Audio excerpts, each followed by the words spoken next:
Okay, we just compared two premium customer objects to see if they are equal or not. How about if we want to know if one premium customer is smaller or greater than the other one? So there are different methods for that we need to implement inside this class. I'm just gonna copy paste basically all the methods that we need to implement for different cases so you can see them right here. So for example, if we want to um, check to see if one object is smaller, this is the method that we need to implement. Less than equal, greater, greater than equal.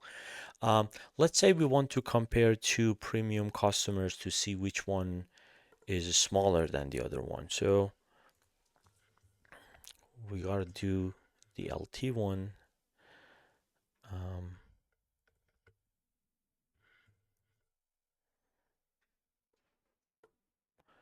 just gonna copy this.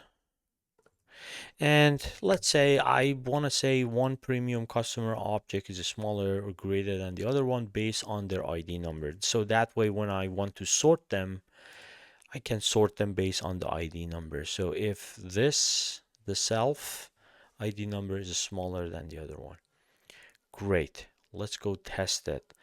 Um, print P1 is smaller than P2. Okay, let's run this. It should be a smaller, right?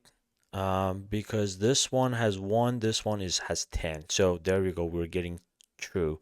How about if I just say 10?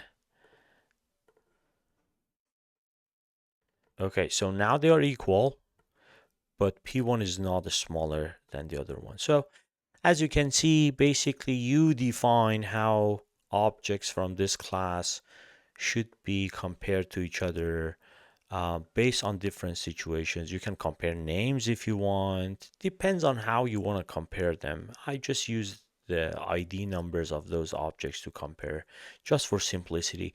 These are other methods that you need to implement in case you want to use other operators on objects from this class.